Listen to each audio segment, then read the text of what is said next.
રહ્યા છો પ્રાર્થના સંદેશ ન્યૂઝ. આવી છે અગત્યના સમાચાર. નડિયાદની 46 દુકાનો તોડી પડ્યા બાદ ધારાસભ્ય પંકજભાઈ દેસાઈએ કરી મુલાકાત. નડિયાદ પૂર્વ વિસ્તારોનો મહત્તમ પાણી નિકાલનો આ માર્ગ છે જે કમળા તરફ જાય છે. નડિયાદના અનેક વિસ્તારોમાં ભરાતા પાણીનો કાયમી હલ થવાની દિશામાં કોર્પોરેશનનું આયોજન. દુકાનો દૂર કર્યા બાદ વાસ નાખવામાં આવતા માંડ 1 થી 1.5 ફૂટનો પ્રવાહ વહી રહ્યો છે. નડિયાદના કાસને સાફ કરી કોર્પોરેશન કાયમી ધોરણે પાણી નિકાલ માટે કરી રહ્યું છે આયોજન. સંતરામ મંદિર, દેસાઈ વગાને કિડની તરફના કાસનું પણ આયોજન હાથ ધરાશે. નડિયાદની હોસ્પિટલો અને સંતરામ નેત્ર ચિકિત્સાલય વિસ્તારના 4 માસ ભરાતા પાણીનો નિકાલ થશે. રિપોર્ટર પ્રતિક ભટ્ટ, નડિયાદ. આ દુકાનોની નીચે નડિયાદ આખા પૂર્વ વિસ્તારનો સિટીનો કાચ આ દુકાનોની નીચેથી લગભગ જૂરી જે નકશા મળ્યા છે એ પ્રમાણે એ 16 ફૂટ પહોળો છે અને 8 ફૂટ ઊંડો છે. એટલે અગાઉ આપણે જેમ જોયેલું એમ અત્યારે પણ પરિસ્થિતિ એ જ છે.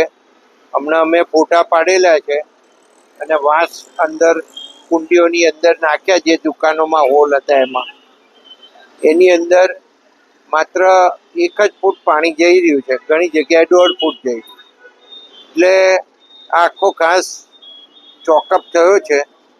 કઈ કઈ જગ્યાએ થયો છે એ હવે એની કામગીરી મહાનગરપાલિકા દ્વારા શરૂ કરવામાં આવવાની છે અને એની અંદર આ જે આકાશ છે એનો ઉપરનો સ્લેબ એ લોકો તોડી અને આ જે ચોકઅપ છે ઘાસ એ ખુલ્લો કરશે અને અંદરથી જે સ્લજ કે માટી જે ચોકઅપ થઈ ગઈ છે એને આખો કાઢીને સાફ કરશે અને ત્યારબાદ જે આખી નવી સ્લેબ ડ્રેન મંજૂર થઈ છે વરસાદી પાણીનો કાંસ, એટલે આ સાફ થશે તો આગળ કઈ કઈ ચોકઅપ છે એ ખબર પડશે.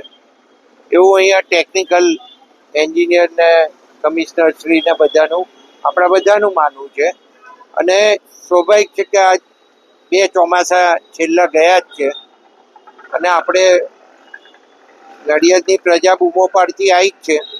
એમાં મોટી વસ્તુ તો એ છે કે સંતરામ નેત્ર ચિકિત્સાલય કે ત્યાં આગળ વર્ષના 25,000 ઓપરેશનો થાય છે અને 1.5 લાખથી વધારે ઓપીડી છે આંખની. એ વિસ્તારની અંદર ચોમાસામાં 4 મહિના પાણી ભરાઈ રહે છે અને એને પાણી ઉતરતા લગભગ 7 થી 8 કલાક ઉપર ટાઈમ લાગે છે. એટલે આ બધું જ કામ કરતા કરતા સંતરામ મંદિરનો પાછળનો કાચ પણ નવો લીધેલો છે. એ પહોળાઈ અને એની ઊંડાઈ અને ઊંચો કે જે જરૂરિયાત મુજબ છે એમાં નવી ડિઝાઇન ટેકનિકલ લોકોએ બનાવી છે અને એ પ્રમાણે આનું ટેન્ડર નીકળ્યું. એ સિવાયનો ભાગ કહીએ તો રાહુલ હોસ્પિટલનો રોડ, વિઠ્ઠલ કન્યા વિદ્યાલય રોડ, એવી રીતના આઈસ ફેક્ટરીથી દેસાઈ વગાની અંદરનો આખો ભાગ, આ બધા રોડ ઉપર પાણી હોય છે અને એ રોડો ઉપર હોસ્પિટલો છે અને આ સંતરામ રોડ ઉપર હોસ્પિટલો છે. રાહુલ હોસ્પિટલ વાળા રોડ પર, કિડની વાળા રોડ પર પણ હોસ્પિટલો છે. આ બધે પાણી ખૂબ ભરાઈ રહે છે ચોમાસામાં. એટલે મૂળ તો આ કામ આપણે એટલા માટે કરી રહ્યા છે કે પાણીનો નિકાલ થાય અને આ ઓરિજિનલ કાચ છે. આશરે 1961-62ની આજુબાજુમાં આ દુકાનો બનાવી હશે. જે તે વખતની જરૂરિયાત પ્રમાણે, એ લોકોના વિચાર પ્રમાણે એ લોકોએ બનાવી હશે. પણ હવે જ્યારે નદી, નાળા, તળાવ અને કાંસ આની ઉપર હાઈકોર્ટ હોય કે સુપ્રીમ કોર્ટ હોય, આ બધાના જજમેન્ટ છે કે આની ઉપર કોઈ ઓબ્સ્ટ્રકલ રાખવું નહીં અને આ જમીનો દબાવી અથવા તો બાંધકામ ના કરવું.